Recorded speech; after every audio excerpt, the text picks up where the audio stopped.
after the disappointment that was Moonraker, just an average quality Bond movie is what I needed. For Your Eyes Only is directed by John Glenn and stars Roger Moore, Carol Bouquet, James Topol, and Julian Glover. Like I said, this movie is not great, but it is enjoyable for the most part. The movie, what it does well is it combines the over-the-top campiness of the Moore era with some very darker moments. Although this film isn't it it balances it well, but it also not great. But it is, for the most part, able to strike a good balance. For the most part, there's definitely moments that aren't the best for the balance. The pre-title sequence is a mess. It's a mess. It starts off incredibly promising with Bond visiting the grave of his deceased wife, Tracy, which is the first mention she's had in the series, really, since On Her Majesty's Secret Service, which is when she died. So it was kind of nice for her to get brought back in. Although it just starts to go insane.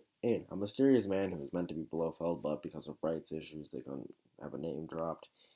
Well, it wasn't rights, it was legal issues, so he couldn't have his name dropped. He tries to kill Bond. Bond then attaches him to a helicopter because he's in a wheelchair and drops him down a chimney, killing him. This all happens before the song. Wow, not the best way for the main villain of the franchise to go out. Also, just like, this was so over the top and so unnecessary, and I was just not a fan of it. Thankfully, the movie does get better.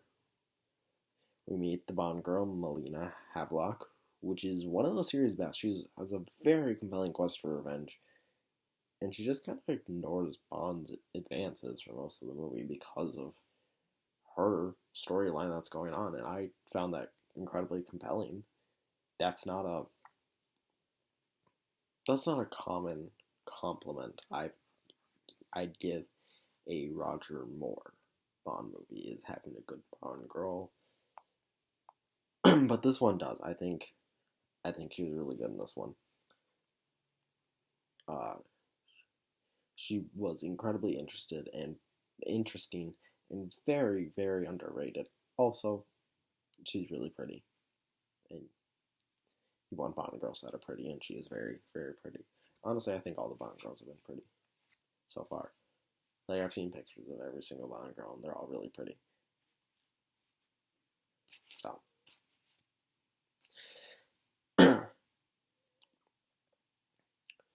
But anyways, Roger Moore is clearly getting up there in years, but for the most part, he's still bringing it. He's still doing a lot of action sequences, and he's still giving a good performance. But he's getting up there. He won't be young forever. May he rest in peace. The movie has, for the most part, has very great and exciting action sequences, which makes sense because this is a John Glenn Bond movie, and his movies are really good with action sequences, as you'll see later.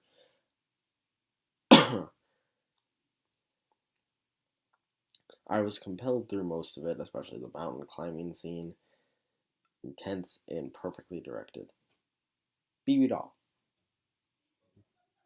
She makes me uncomfortable. Don't like it. I don't like how much she wants to have sex with Bond when she is like 17. She's cringe and creepy, way too involved in the plot at the end. Didn't like it. Not a fan. Get rid of it. Julian Glover could have been a great villain, but he becomes just another mustache-twirling villain. Like, especially with a good setup. Like, there was a good, like, sort of almost whodunit style, except you don't know who you could trust. You can trust this one person. Turns out you can't. I think he had a great setup. He was really interesting near the beginning, but once he becomes a villain, he just goes for me. Milos Colombo is fun and an underappreciated sidekick. There's an underwater sequence that overstates its welcome. It felt like Thunderball. That's a problem with a lot of Bond movies. They have underwater sequences and they try to show off, but they're mainly boring. Like, yeah, it's cool. Action sequences underwater, especially during Thunderball, that wasn't common.